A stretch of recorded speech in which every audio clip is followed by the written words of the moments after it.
E olhei, e eis que estava no meio do trono e dos 4 animais viventes, e entre os anciãos um cordeiro, como havendo sido morto, e tinha 7 pontas, 7 olhos, que são os 7 Espíritos de Deus enviados a toda a terra. Então, olha só o que João revela à igreja, através dessa carta às igrejas. Tem uma figura aí do cordeiro. Jesus não é só um leão forte e soberano. Jesus, ele não é só um cordeiro que é santo, que é imaculado, um cordeirinho que foi apresentado. Mas Jesus é um cordeiro que tem 7 pontas. Se a gente olhar nesse cordeiro da imagem, ele tem 7 chifres. O chifre representa autoridade, mas o cordeiro ali, ele não tem um só chifre, ele não tem 2 chifres, ele tem 7 chifres, porque 7 é o número da perfeição de Deus. Então ele não é só um leão, ele não é só um cordeiro imaculado, mas ele é aquele que tem o poder perfeito. Ele é aquele que tem o poder divino. Ele é aquele que tem a autoridade perfeita, a autoridade divina. Então ali quando ele fala que vê Jesus com 7 chifres, ele diz: eu vejo Jesus como Deus, eu vejo Jesus manifestando a sua onipotência, que é um atributo divino. Então eu vejo um cordeiro que tem uma autoridade, que tem um poder perfeito, o poder de Deus. Então essa é a primeira característica do cordeiro. A segunda característica do cordeiro é que ele vai dizer que ele tem 7 olhos. A representação dos 7 olhos é a mesma coisa. O 7 é o perfeito, o 7 é o completo, o 7 é o divino. Jesus não é só onipotente, Jesus é também onisciente. Jesus vê tudo, Jesus sabe tudo. Jesus tem o mesmo poder de Deus para saber o que era, para saber o que é hoje, para saber o que há de vir. E João enfatiza nessa figura do cordeiro. Esse é o cordeiro imaculado, esse é o cordeiro perfeito, esse é o cordeiro superpoderoso, todo-poderoso. Ele também é onisciente. Ele também tem o conhecimento perfeito. Ele também sabe tudo que passou, sabe tudo que é e sabe inclusive tudo que há de vir. E quando João fala lá, que a gente leu em Apocalipse 5, os 7 olhos, ele também vai representar os 7 Espíritos de Deus. Então Deus tem 7 Espíritos? Não. São os 7 atributos do Espírito de Deus, que olha que através de Jesus está sendo enviado à terra. João fala, do trono saem os 7 Espíritos à terra. Através de Jesus, a revelação que é dada a João é que através de Jesus, as 7 manifestações do Espírito de Deus são dadas à sua igreja. Então Jesus, ele não é só o cordeiro perfeito. Jesus não é só o leão soberano, mas através de Jesus, a sua igreja recebe a manifestação do Espírito de Deus. Com os 7 atributos divinos, significa que através de Jesus, eu recebo por meio do Espírito de Deus as 7 manifestações: conhecimento, sabedoria, temor, cura. Através de Jesus, que agora está no trono, eu recebo essas manifestações do Espírito. Essa é a revelação dada a João. Essa é a revelação que João traz à igreja de Cristo.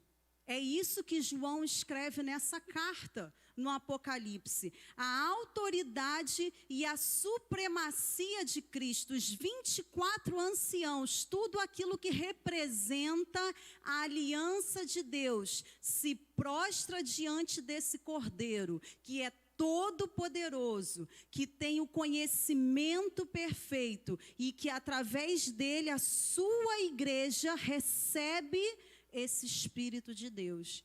Então essa é a autoridade sobre qual a igreja apostólica foi fundamentada. Essa é a revelação que Deus traz a João, que Jesus traz a João, para que João passe para a sua igreja. Então, quando a gente fala de Jesus, a gente precisa se apropriar disso, se apropriar daquilo que Jesus representa no mundo espiritual. Porque aquilo que Jesus se representa no mundo espiritual é passada para a sua igreja, através do seu espírito. Então, esse versículo, ele mostra isso. João, ele está gritando para a igreja isso. Essa representação, essa autoridade, a autoridade que nos é passada, que me é passada, que é passada para você. E, através do nome de Jesus e desse Espírito, Jesus diz que nós poderemos fazer as obras dele e até ainda maiores. E a gente vai ver, né, o terceiro ponto que eu queria destacar. O terceiro ponto que eu queria destacar é quando ele, lá no início, ele fala dos 24 anciãos. Ele vai dizer nessa passagem, um pouco antes, ele vai falar que não eram só os anciãos. Um pouco antes, ele vai dizer que ele viu o trono do Cordeiro, onde o leão tinha sido anunciado. Que ele ouve uma voz, não chore. O leão da tribo de Judá, ele vai entrar. E aí ele vem entrando esse Cordeiro perfeito. E aí ele vai ver 4 seres viventes. E é o terceiro ponto que eu quero destacar. Não são só os 24 anciãos. Um pouco antes, se vocês quiserem ler em casa, Apocalipse 4, ele vai dizer que ele vê 4 seres viventes. E esses seres são animais, mas são aspectos semelhantes a animais, porque na verdade não são animais. E ele começa a descrever lá em Apocalipse a quantidade de asas e os olhos e como eles estavam. E ele começa a ilustrar, ele começa a descrever as características de querubins. E querubins são os seres do mais alto escalão. Eles estão acima dos arcanjos, eles estão acima dos serafins, eles estão acima dos anjos mensageiros. O querubim, Deus colocou 2 querubins para guardar a árvore da vida. Os querubins são os vigilantes. E João vai começar a descrever em Apocalipse 4 que os vigilantes vão chegar e quando eles vão se dar conta desse trono, com esse Cordeiro perfeito sentado nesse trono, eles tiram também as suas coroas e eles depositam no trono e eles vão ficar dia e noite. João vai dizer, e eles ficavam dia e noite adorando, e eles ficavam dia e noite proclamando santo, dia e noite falando santo, santo, santo, santo. E é nesse ambiente dos querubins, dos animais, dos vigilantes, daqueles 4 vigilantes, proclamando dia e noite, continuamente, santo, santo, santo. É nesse ambiente que os 24 anciãos chegam e se prostram e lançam as suas coroas e também ficam adorando, e adorando com esses querubins. E nós vamos ver que fala, quando a gente leu lá no versículo, ele vai dizer, tem uma imagem até disso aí, se você puder colocar também, a última imagem. Aqueles 4 seres viventes, e a gente vai ver o seguinte, os 24 anciãos se prostravam e adoravam e lançavam as suas coroas diante do trono. Ou seja, eles não só se prostravam, eles não só adoravam e reconheciam que Jesus é Deus, que Jesus é o Senhor, que Jesus é o Santo. Eles não só reconheciam Jesus, eles não só adoravam e se prostravam a Jesus, mas eles pegavam as suas coroas e depositavam diante do trono.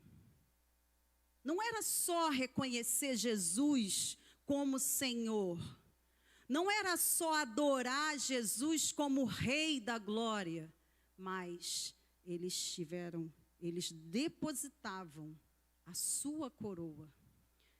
E o que significa depositar essa coroa? O que significa você se despir da sua coroa e colocar diante do Cordeiro? O que significa estar rendido e submetido a Cristo, entregar tudo, esse ato de entregar tudo ao Rei. Aqui nesse caso, nesse versículo, a gente vai ver que a coroa, assim como o chifre, ela representa autoridade e poder. Ou seja, João escreve para a sua igreja. João escreve para a igreja de Cristo na terra, que quando ele foi arrebatado em espírito e no céu ele chegou no trono do Cordeiro, ele viu que todo ser, que toda representação da aliança de Deus com a igreja, e todo ser espiritual representando nos vigilantes, que era o mais alto escalão, mais alto patamar espiritual, de hierarquia espiritual. João vai dizer para a igreja, eles tiraram a sua coroa. Todo poder no céu, todo poder na terra da igreja, representado pela aliança de Deus com a sua igreja. Todo poder de tudo aquilo que se manifesta espiritualmente foi depositado diante do Cordeiro. Ou seja, Jesus, ele está acima de todo nome.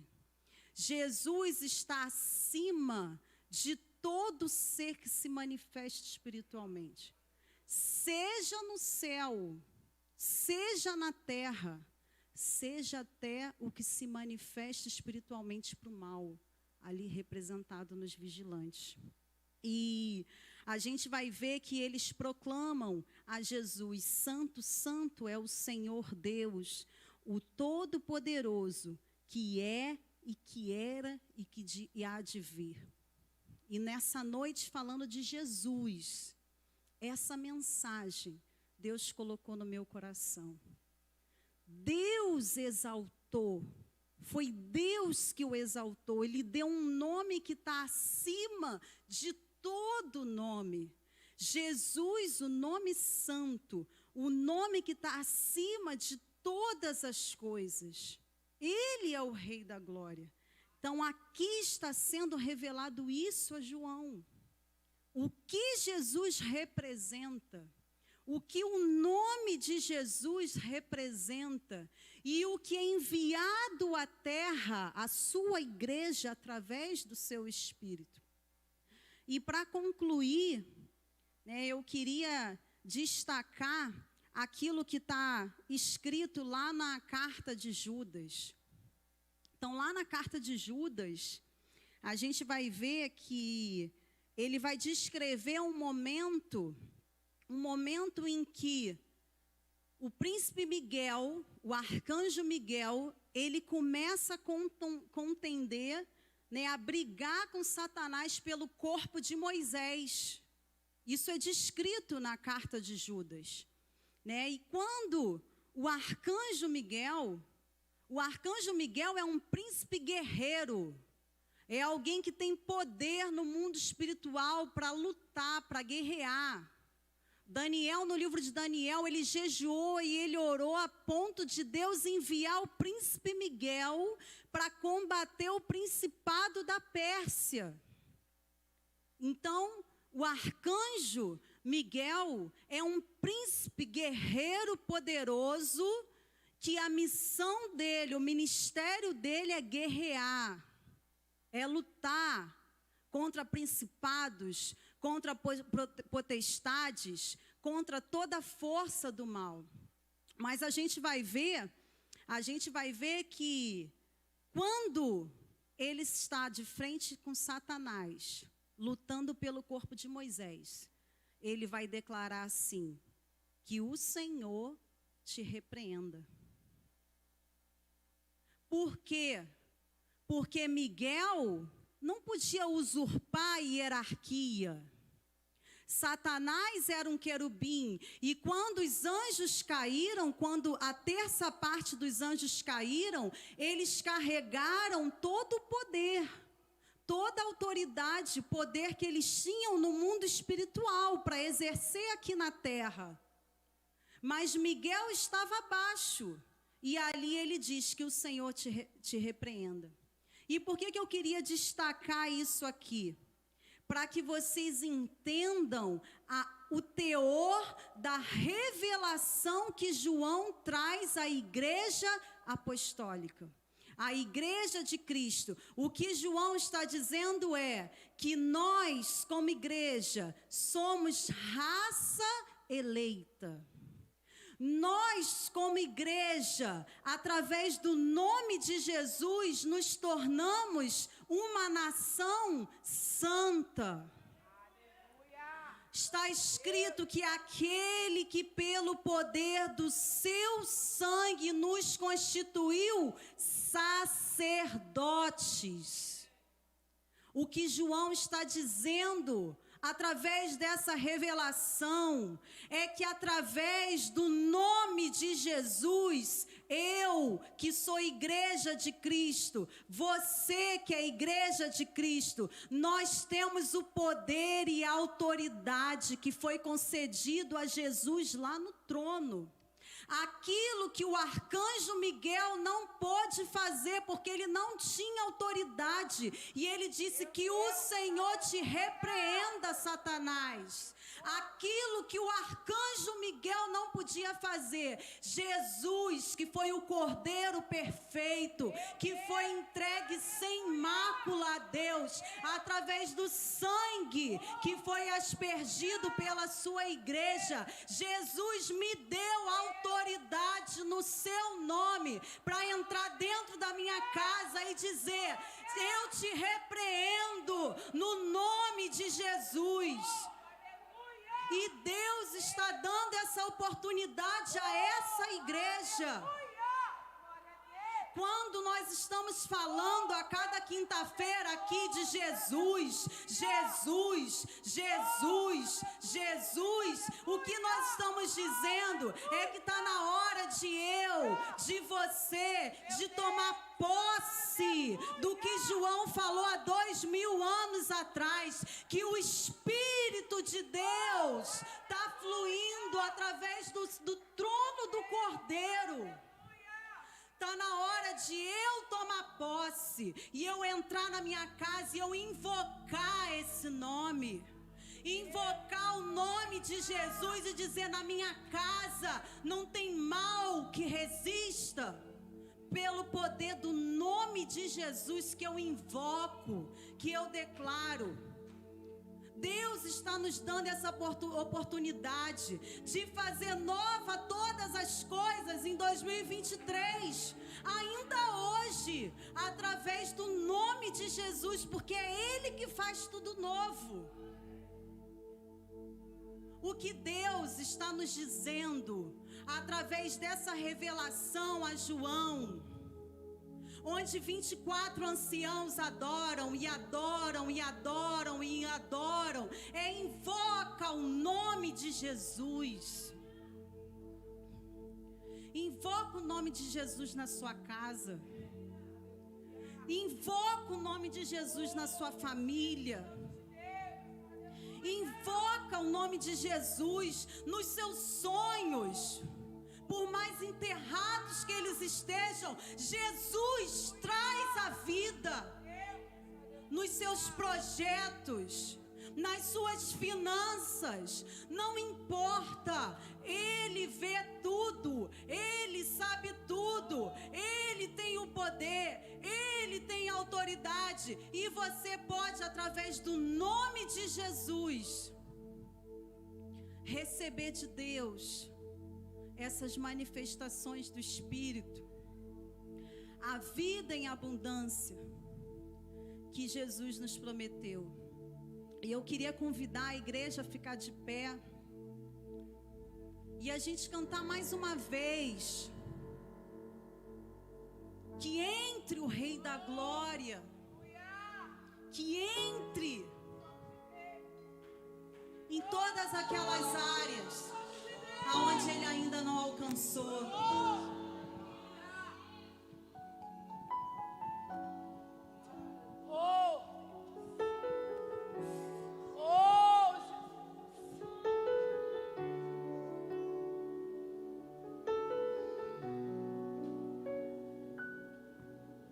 Sobre um trono de justiça,